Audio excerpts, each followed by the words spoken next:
Namaste. Today I felt like sharing a spiritual experience with all of you.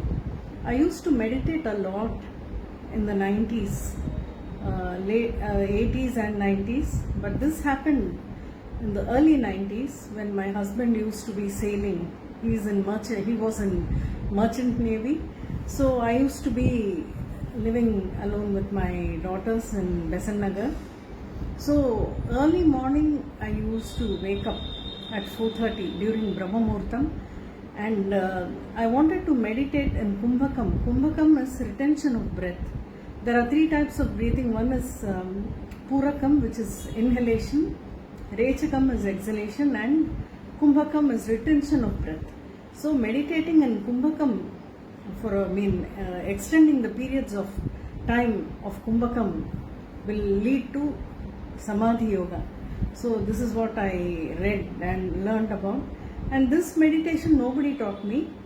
And I wanted to, because I chant Vishnu Sahasranamam every day, instead of chanting, I wanted to do the Vishnu Sahasranamam internally while meditating. So I used to meditate with Lord Ranganatha of Sri Rangam placed in my heart region. His head starting from here and his feet here. So I used to go internally. I used to internalize my sight. I used to, literally look inside and try to find his face with the Namam.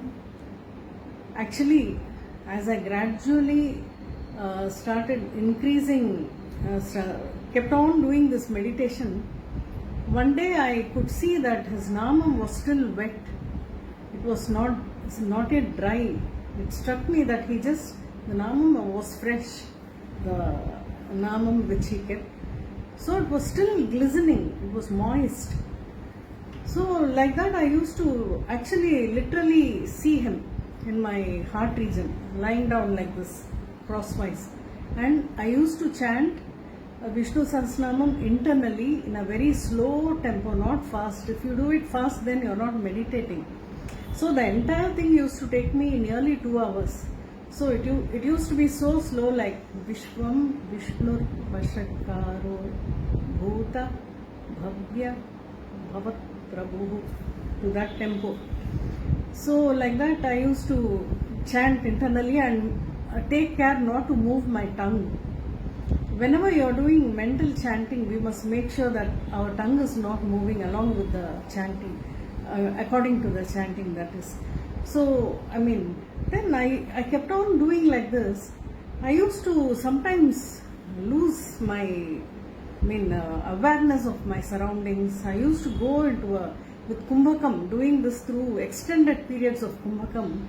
I used to literally feel that I was in Sri Rangam, the temple in Sri Rangam. I used to literally feel like that. And then after the Sahasranamam is over, it used to take me at least 2 minutes to come back to reality, come back to where I am sitting actually. My puja room used to be in the kitchen.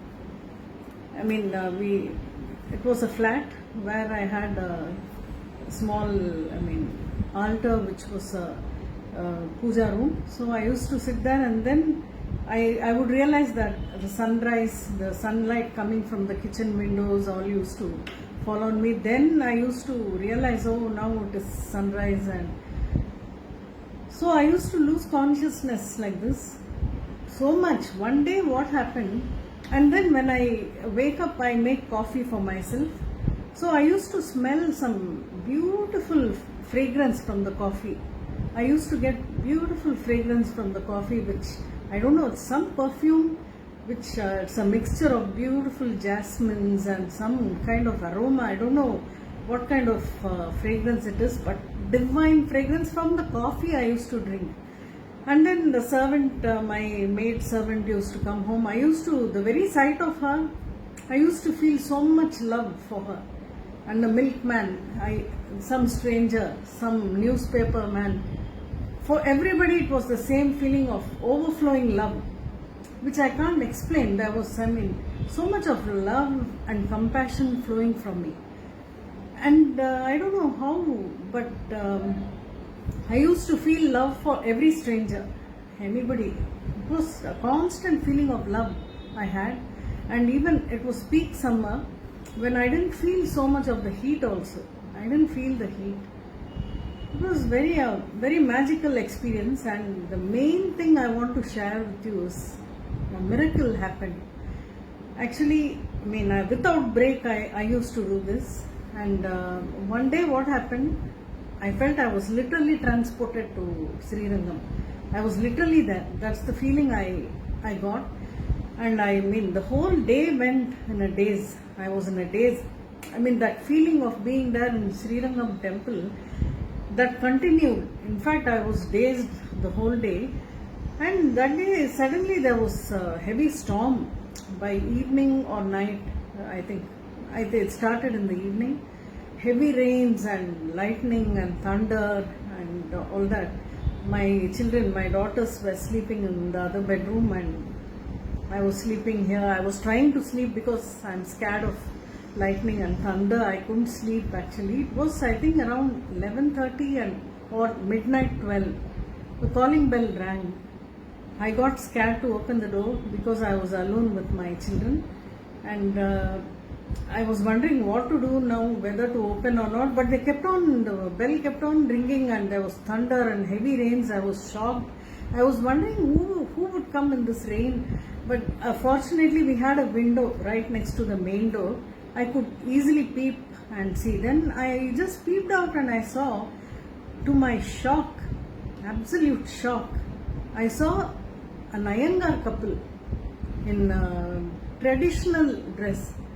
That lady was wearing madisar with a namam, and he was in full traditional male attire of Iyengar, and dressed with angavastram and all that. But they were carrying huge packets. I was shocked, and what were they doing at a time like this, that too in a storm? And I immediately opened the door, and I don't even know them, I don't know who they are, and I invited them inside. They said they are coming from Sri Rangam. They said they attended some function, and they wanted to give Sri Rangam Ranganatha Prasadam to me. And before catching the bus, they wanted to hand it over. No, not bus. I think they had the car waiting or something. I forgot. It was so many years back.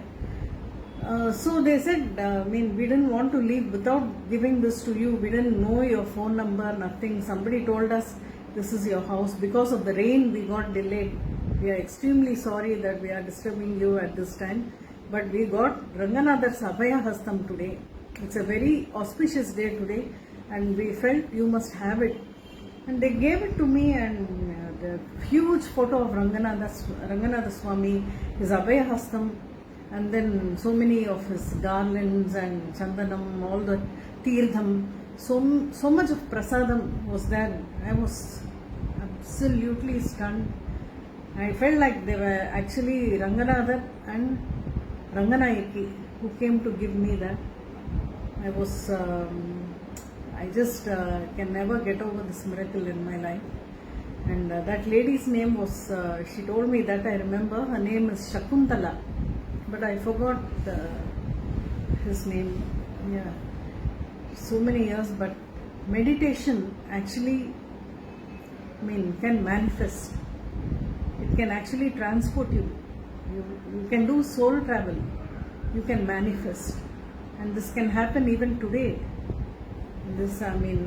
After that, somehow I couldn't pursue the meditation due to so many obstacles, because ladies, when they get into meditation and Kundalini activation, what happens is they have to face, problems related to uterus and other things, which happened to me. So I was not able to continue. But with God's grace, I want to, because these things actually are not in our hands. When you want to meditate, or when you want to actually achieve something spiritually, it's God's grace only which has to lead you. It's not in your hands. So we all should pray to God to show us the way. the spiritual path. Thank you.